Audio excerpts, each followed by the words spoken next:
right from the get-go. I've been booked out ever since then. So it's been blessings. All the doors that could possibly be opened have been opened for me. So I feel like I'm in line with kind of my purpose right now. That's awesome, man. So what made you want to by the way, I love that it starts as a side gig. But walk us through that, because that's something that I like to mention to people, right? Is you don't have to jump right into a side gig, and I don't think people should, especially if they're like not prepared, if they don't have like the money. But tell us your experience of working a 9 to 5 and working a side gig, and when did you know it was the right thing to do to like jump all in? Yeah. So on this podcast, can you swear? Is that Yeah, absolutely. okay? Okay. So I can't remember who it was, but somebody was talking. I think it was like Sean Whalen, but he was talking about having "fuck you" money. Okay.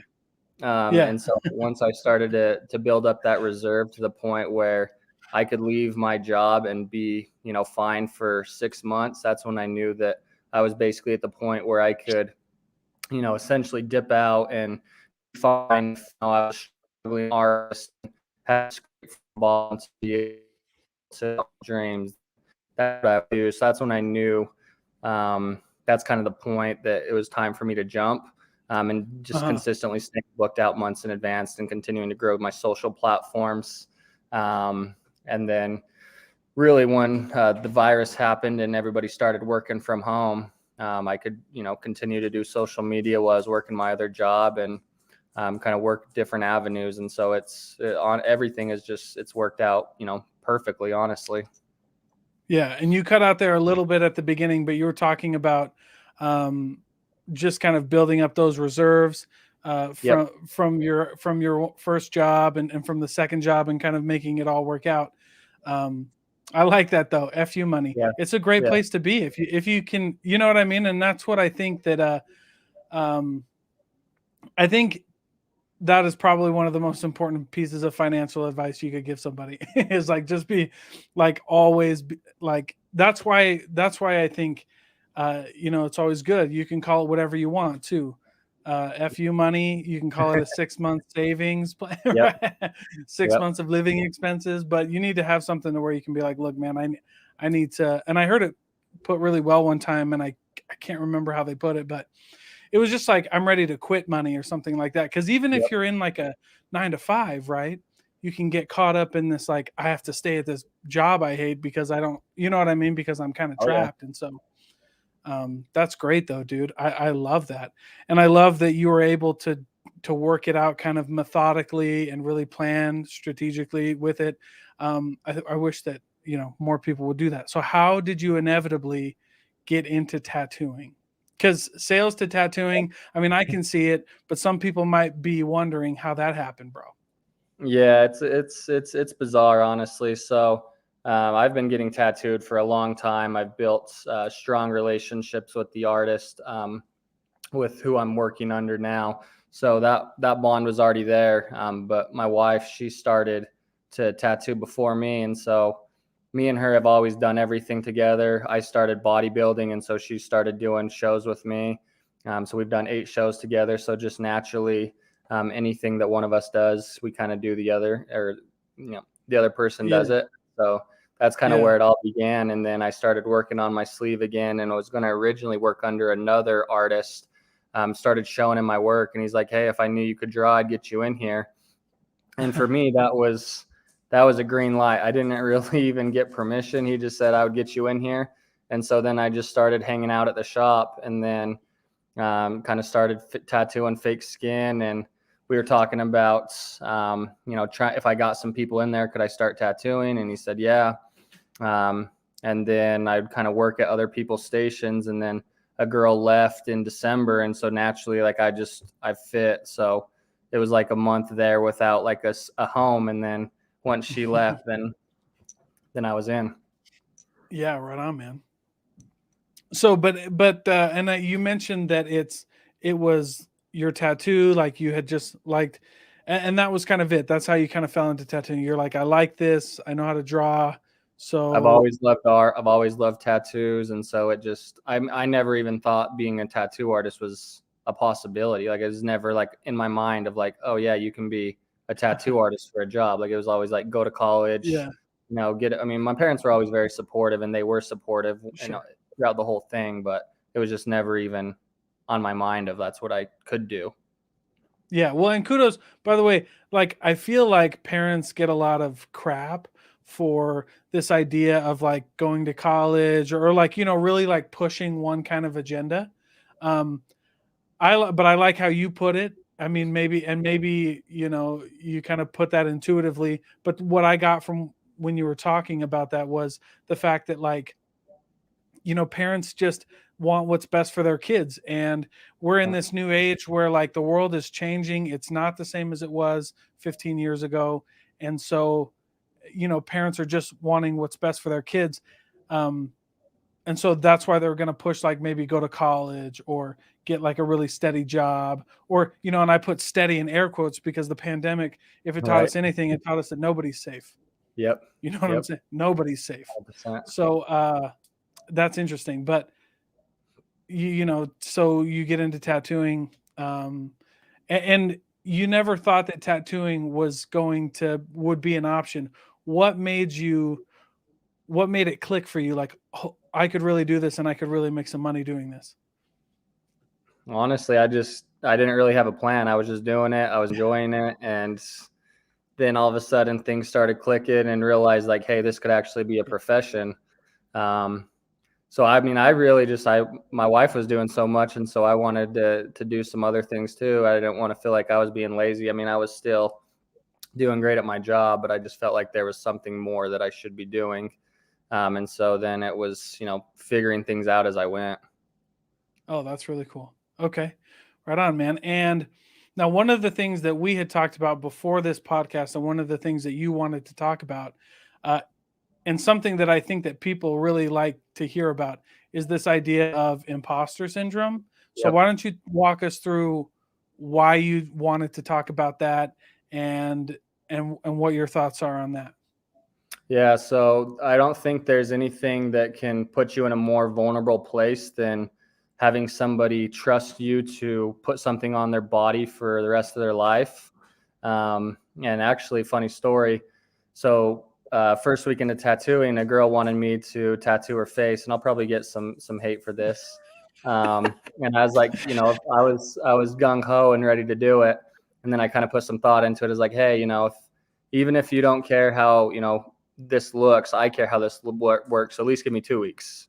So 2 weeks into it, Yeah. I'm tattooing your face, really like, just taking the bull by the horns. And, it was just something that like, hey, I'm confident in myself. And so jumping into that gave me a ton of confidence right off the bat. But I mean, every single day, putting my artwork out, it wasn't great in the beginning, but I was still posting it on social media, and people were supportive of it. But I mean, every day I'd be going in there and be like, holy shit, man, like I'm a tattoo artist. Like this is bizarre. And I just kept going, and having that strong mindset of like, hey, like you can do this. Other people have done it. But I mean, every single day, like I feel like who am I to be a tattoo artist? That doesn't even make sense to me. But I just, I stay disciplined and consistent, and I continue to get better and better. And I'm starting to, grow that belief of like, hey, you belong here. Like you're going to be amongst the greats. And so that's a thing that, I think everybody suffers from, is like, who am I to be here? And just, Yeah, absolutely. work day in and day out, the confidence and everything starts to just compile. Well, and it's funny because I don't really like cliches that much, but there Yeah. are some cliches that are cliches because they're true. And I definitely still feel a lot of imposter syndrome, like because I'm a sales coach. I just help small business owners learn how to sell, right? Like it's nothing special. Like I know that what I'm doing is necessary, but it's not new. Hmm. And for me, I felt a lot of the same things, right? And I got a lot of like some heat for it, right? Like, Yeah. why is this guy a sales coach? And one thing, and I'm curious to know this about you, but for me, what helped me beat imposter syndrome was like, well, dude, why don't you do it then? Right? Like there's Yeah. a million of us out here and you're good, right? Like, why Yep. don't you do what I do then? Right? Or Yep. do you? And that's always kind of gotten me through because I'm like, look, man, I'm the only one doing it. Like, or not the only one, but you're not like, Yep. and by the way, if you wanted to, like, I don't really care. But Right. I'm curious for you, like, what helped you overcome?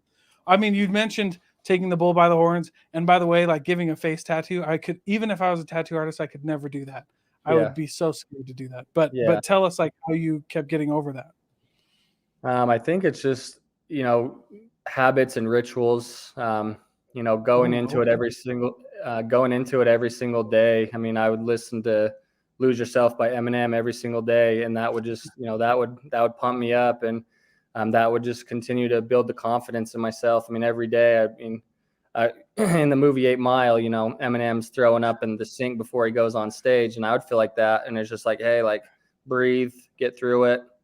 This isn't going to be the best tattoo in the world, but you're going to learn from it. And as long as you're Yeah. doing the work behind the scenes, which I was putting in a lot of work. And so I knew that I was, I wouldn't say deserving right off the bat, but I knew that I was, in my mind, I thought I was deserving to be able to do what it was I was doing because I was putting so much work in. Yeah, absolutely. Well, it's about earning it, right? It's about earning it and not feeling entitled. Like that was something that we talked about today in one of our leadership meetings was, earned, not entitled. And it's true. Like a lot of people don't understand that when you like just start and when you push through things and when you just keep going, like you learn, right? So how do you as a tattoo artist overcome this idea that like you're always getting better at tattoos, even though like your first tattoos are like going on people? Yeah, I mean, I'm my very worst critic. I go home and I tear every single piece of work I do apart. Like I'm like, damn, like why am I even tattooing? Like what am I doing? And so I look at it, I take my own criticism, and then I figure out, okay, what can I do better next time? So whether I'm watching Yeah. videos, I'm staring at, zooming in on my photos, zooming in at other photos, and it's like, hey, this is where you went wrong. How can you do this better? And I make sure I don't make the same mistake twice. There you go, man. That's it. And that's really it though, isn't it? We Mm-hmm. all get What so else can you caught do? up with like all the details and all the minutia, right? But one of the things that you mentioned when we talked earlier and when we were going back and forth was like, and one of the things that I'm like a huge proponent of is just doing it, right? Like even when you feel, and you mentioned, even when you feel stuck, like take action, right? Yep. So Yep. I mean, tell me more. yes. I mean, it comes down from, building the confidence in yourself by doing what it is you tell yourself you're going to do. So, I mean, a thing Yeah. for me, it's like if you put yourself in situations where things become, you start becoming more comfortable with being uncomfortable. Like, for example, I was scared of heights. And Yeah. so I wrote down, jump out of a plane. So what did we do for my birthday? We jumped out of a plane. So it's like, okay, check. Like this fear is no longer valid. Sitting in the shower, turning the cold water on, like, this is something I don't want to do, but if I just do it and I get out of my head about it, then I start knowing. And here's the thing, I think people know exactly what they need to do, right? But Yeah. they're not putting forth the action, or they're thinking about it too much. And so instead of, like Mel Robbins talks about in like the 5-second rule, like you have 5 seconds to make a decision. And if you make a Mhm. decision, like you no longer have that thought anymore. And then you start just making momentum and action and taking action. Yeah, for sure. Yeah. So, by the way, I love that you brought up that book because it's a great book. Like, just get going. Um, I don't know. Yep. I heard somebody kind of taking this. One of my favorite phrases is "done is better than perfect," Yep. and today I kind of thought about that. I had to second guess myself because somebody used it in a comedy sketch, and they were making fun of the phrase, and I was like, "Yeah, but it's true though." It But it's is. true. You know what I'm It saying? is. Like, just do it. Just who cares? Like, I remember hearing when I started this podcast and a few other things, like YouTube and things, like your first podcast is going to be shitty. Your Yep. first YouTube video is not going to be great, but you have to press record. You have to put it out there. Otherwise, like, what else are we doing, man?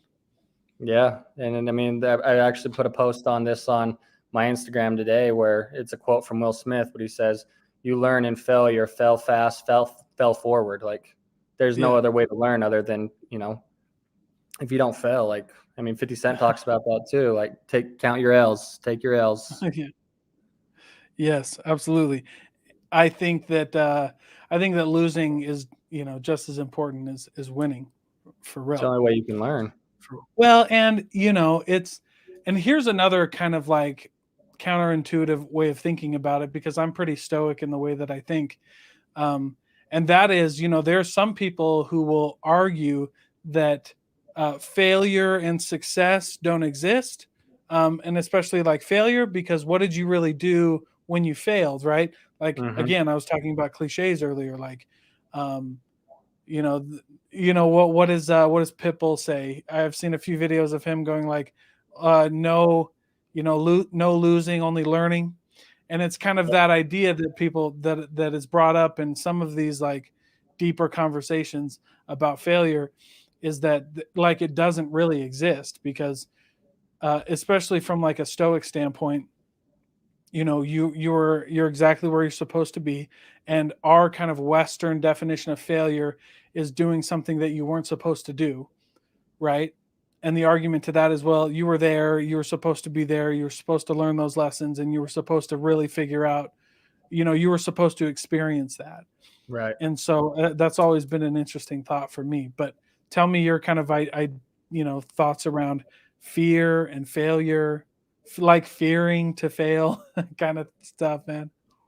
Yeah, I mean, really, any thought leader talks about the more you get comfortable with being uncomfortable, the more comfortable your life becomes. If you can put yourself, if you're the warrior in the garden, you Yeah. understand that if you can put yourself through difficult things on your own, then you never have to be worried about when difficult things are thrown your way, because you're already prepared. Um, Yeah. so I think just being able to have that, you already have the plan of, knowing that fear exists, but being able to step into it anyways. Yeah. That's kind of what my thought of it is if it's something that I'm scared of, like, for one, fear is not real. I mean, it is, but it can be overcome. Like, it's something that I'm creating in my mind. And so if I can Sure. overcome it, then what else can I overcome? What else am I afraid of that I can do and no longer be afraid of? Yeah, absolutely. Yeah, I think so. I think that definitely part of the human experience is to approach any situation just with, uh, yeah, without judgment, right? Because I think that when we fear things, like fear is a judgment. And who is it? Like, oh gosh, I can't remember his name. Um, but there was an author who said like I've suffered many great tragedies in my life, only a few of which actually happened. Mm-hmm. You know what I'm Yeah, saying? I can't remember who said that, but it's true. it's Like, a story. It's a story that you tell yourself. Like, and one of my business coaches, Sean Whalen, he just says, like, okay, you're afraid to jump out of a plane, and then you do it, and you're still afraid to jump out of a plane. But have you tried to jump out of a plane twice? Like, how do you know that you're still afraid of that? Like, it's a yeah. story that you tell yourself. Oh, for sure. Yeah, I love that. I love that that you brought up that word specifically, story, because it's important for people to understand. Like, um, and when I talk about stories like that, the story that you tell yourself is always worse than the one that is actually happening, right? Like the reality. Absolutely. The story that we build up in our head, therapists call it catastrophizing. Like we tend to do that, right? Like, and I just always go back to that idea that the story, and that's why like communication is so important. Like whether you're a business owner, like a tattoo artist or a salesperson, or or like you're in a romantic relationship or in your business relationship, like communicating what's going on is so crucial because of that reason. Like the story is so much worse Mm-hmm. in their head than the reality. Yep. Absolutely. And I mean, once you even put that story out there, then you can even, you put it into somebody else's perspective, and then it's just like, wait, Yeah. that's not what's actually going on. That's just what my thoughts are telling me. That's not even the actual, that's not even actually what's going on. Yeah. So you mentioned that you had a business coach, or you still have a business coach? Yep, still do. I'm a Okay, part of still a do. group. Yeah, it's called the Lions Den. I'm not Yeah, sure if yeah, you're. yeah. Sean Wayne, yeah. Lions, not sheep. I see their I see his beanies around everywhere, bro. Yeah, so I actually Uh, tattooed him and his wife, and that was no very kidding. that was very intense for me. And that's another thing is Yeah, it's like, man. if you reach out and that was something that I was afraid of. So it's like, well, what am I afraid of? Like, he's a person, I'm a person. Reach out to him, let him know you tattoo him and his wife, and then a couple weeks later, he's like, "Hey, man, you free?" It's like, "Yeah, man, let's do it." So Oh, it, really? So that's how you tattooed Sean Wayne? You just DM'd him? yep, I'm a part of his group, and so he works with the people that are part of his group. And How did you find him? how did I find him? Yeah. Oh, I've been following Sean for Okay. 4 or 5 years, and then Yeah. October came around and joined his group, and then things just started And that's changing. it. Yep. What made you, I mean, besides following him, like I also follow Sean Whalen. I think he's fantastic. I've Hmm. never been a part of the group or anything like that, um but I know he's been doing that for a while. Seems all good. What made you want to pull the trigger on that? I think it's just realizing that if you're cutting the cord, it's going all in on yourself. Yeah. Um, and so, no better way to do it than to be able to figure out ways of leveling myself up. I've always been somebody who tries to, do better things. Like I said, I did bodybuilding, and so like I'm very disciplined in my nature. And so if I can Yeah. find somebody that can guide me that's already been through what I'm going through, and I just follow what they say, then I usually get Mhm. great results. Yeah, yeah. Well, and especially someone like Sean Whalen who from appearances, like I said, like I love him from the outside, right? Like I don't know him very well, but from the outside and from appearances, it looks like he knows exactly what's going on, right? And so Yep. he would be a great person to go to. But I'm curious you know, what made you want to like, or I guess the better question is, what made you feel like you wanted to get a mentor and a business coach? And what kind of prompted those thoughts to even start with? Like, what prevented you from saying instead, maybe like, I'll just figure this out on my own and I'll go through all that, right? Um, that's a good question. I think it was just more so a conversation between me and my wife. It's just like, hey, if we're gonna do this, like, let's invest in ourselves. Let's invest in courses. I mean, I've spent tens of thousands of dollars on tattoo courses. Oh, wow. Okay. Whatever it is I need to do. It's an investment for myself. It's something that I'm going to have for the rest of my life. And so instead of Yeah. being from a place of scarcity, being from a place of abundance, to be able to, for not only being able to get great coaching, but also be able to surround myself with other like-minded individuals, to not necessarily grow my network, but the thought power of everybody kind of working towards a common objective. Those are the people that I want to surround myself with. Yeah, I think so. Yeah, I think that there is power. I talked to Mitch Matthews. He's a former BYU player, former NFL player. Now he's like a really big entrepreneur up in like the Provo Orem area. Okay. And he talks about a proximity effect, right? Hmm. And the power that comes from how close your proximity to successful people and to people who are trying to be like you, right? And there is a lot Absolutely. of power in that. So and I heard it once put like, you need somebody to you need somebody to mentor. You need somebody who's on your same level that you can bounce ideas off of, and then you need a mentor. So you're doing all three, right? You've got all three people kind of in the same or not, sorry, you've got all of your bases covered essentially, right? So Absolutely. that's cool, man. Absolutely. Yeah, absolutely. For sure, dude. I love that. And I love that, more people are going into these mentoring programs.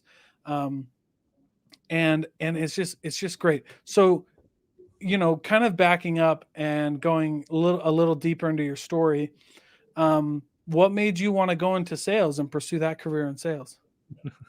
So sales is something that I've always done without realizing that it was sales. Yeah, Working okay. retail, um, I joined the military, and so I needed to get school paid for. It's kind of echoing. Yeah. Okay. Joined the military, got out, wasn't sure what I was going to do. So original plan was going to be a physical therapist. Realized I didn't want to do all that schooling.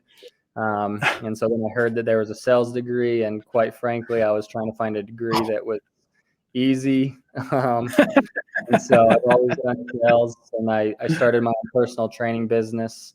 And so I would just use what was being taught to me in school and applying that towards my personal training business. And so I knew I always had a knack for it. And so to me, it just seemed like a logical decision. Okay, that's really cool. So you went through the professional sales degree program at Weber? He did, yeah. Okay, you did, right? I did, yep. Okay, cool. Sorry, I couldn't hear that through the thing. But okay, that's really cool. What did you think about that degree, by the way? It was awesome. I mean, it taught me a lot. I actually spoke on their behalf, and that was something that I was terrified of doing. But I did like a kind of a public speaking event in front of like 200 business owners that I was shitting myself for. But that's when I started realizing that, you know, doing things that scare you are going to lead to bigger and better things. And so it's just continue to grow from there. So they did like a business event, and were you the only speaker, or did they have a lot of other people come and speak? Yeah, so there's two others. So they were trying to find people who basically got put into like a good job that's it was basically a way to teach business owners why they should send their employees to the sales program. And so it was me basically talking on behalf of the sales program of what it did for me and where I'm at now. I can't remember what the event was called, but yeah, it was like, no, that's cool though. So they brought some alumni back to talk about how the sales program to business owners. Correct. So they're trying to find like employees out and send them to their. That's interesting, man. I mean, look, it's a great idea for Weber. Yeah, it's a good investment across the board. Yeah. I mean, like my sales career, I'm probably the same as you. In fact, I wanted to ask you about the tattoo courses, but I've probably spent, probably 10 or 15 grand over the years to learn selling and to go to seminars and to read books and to buy courses and access to mentors and things like that. But how does a tattoo? Go ahead. So on that, and this is something that's my own perspective, but even so, if you spent $10,000 to $15,000 on sales courses, and let's say you didn't really learn a whole lot, but does that now give you the confidence to be like, hey, I've spent a lot of money on, furthering my education. Now I feel like I'm eligible to go out and teach? I think, the short answer would be yes. The longer answer would be, I think the money that I spend on the courses translated into experience and results, and that's what I typically use. I will tell people like, yeah, I spent money on courses and I spent a long time learning this, but I also spent a long time in the field, and I actually have sold to people this century. You know what I mean?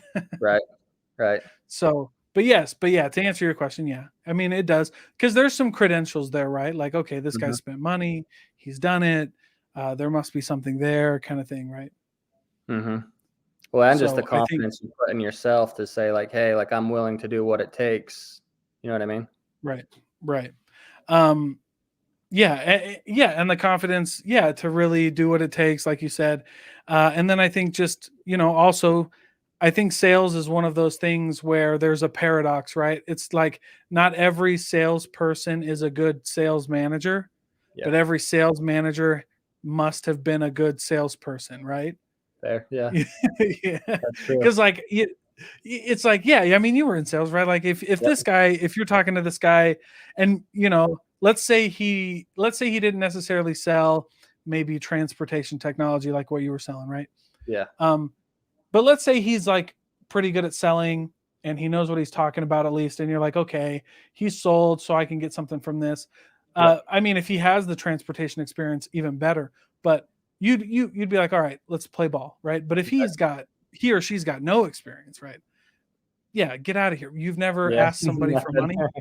No, Nothing. dude, that's not how this works, right? Right. Right. Like you're just telling me theories and if I just wanted theories, I could go on YouTube and watch some Exactly. crazy crackpot and not pay you. Exactly. Yep. Um, so tell me though, because I know there's a lot of value in tattoo courses, but I'm just curious from like a course perspective, what the tattoo course was like for you. Like how do they do? Is it like, do they have like web, like online courses, or is it like, or did you like go somewhere for a day at like a seminar kind of thing? Both. So they have Okay, online courses. It's basically like crazy. close-ups. But honestly, what the reason why I get into courses is I figure out, okay, this course is now giving me access to the person who's teaching the course. These are the people who I want to be asking the questions that I need to be asking. These are the Nice. relationships that I want to be building.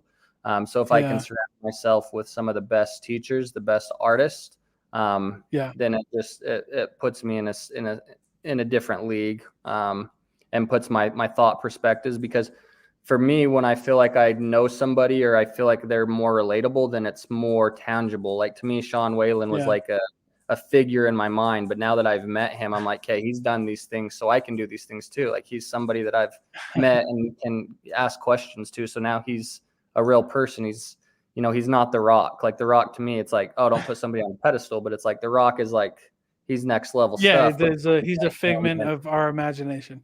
exactly, exactly, yeah. So that's kind of how I see That's things. No, it's true though. But yeah, I've seen some like famous people in real life, and I'm like, this is a dream. Like, Yep. you know what I mean? You kind of like think you're watching TV again, and you forget Yeah. that like it's real life or whatever, Right. right? You're Yep. like, I'm seeing Exactly. this person. Yeah, you're like, I'm seeing this person, but I'm not sitting on a couch, and they're not on TV, and Exactly. why is this happening? Yeah, no, I totally get that. But that's cool. The only reason I ask that is there are some things that are like really hard to teach over like an online course.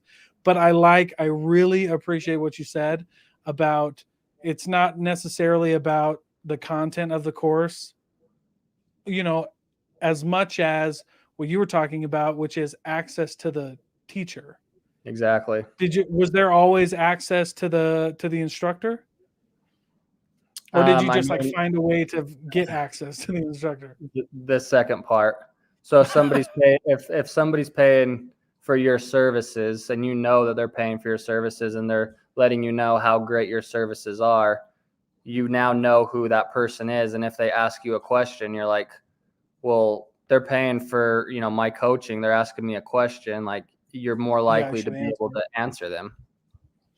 Yeah, I am with you, by the way, because I have an online course, and one of the things that I did to make it different than other online courses was I put in there, like, if you buy the course, if you buy the video course, any video course that I offer, you automatically get access to my Discord channel where we have one-to-one conversations. Like, I have a separate like one-on-one mentoring program, but Hmm. anybody who buys it like gets the Discord, because there's so many nuances, and I want people to feel like they're getting a lot of value out of it.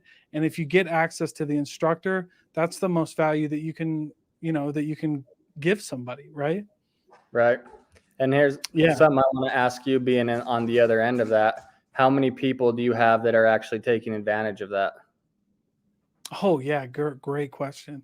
Not a lot. But I Exactly. make it known. You know what I mean? But it's advertised, like very obvious. Like, I send a welcome email, things like that, and I make sure people know, like, hey, just so you know, like, you need to be in here asking questions. I'll Hmm. answer them.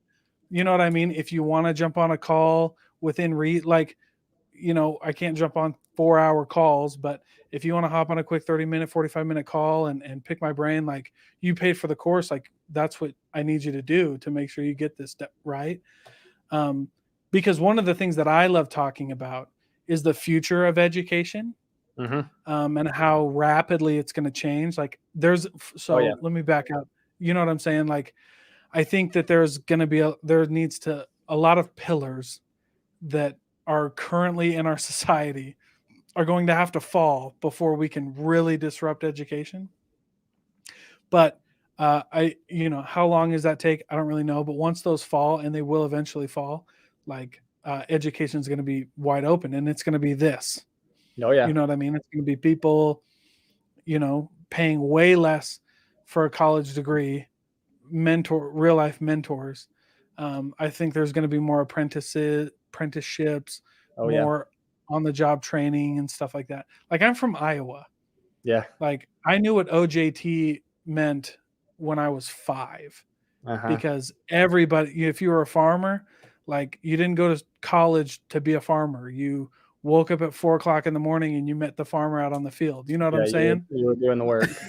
Yeah. Like, we detasseled corn in the summer, Yeah. kind of stuff. You know what I'm saying? Like, Right. if you wanted to learn welding, you went to like 2 weeks or like 3 weeks of welding school, and then you went and found a job, and they taught you how to really weld. You know what I'm saying?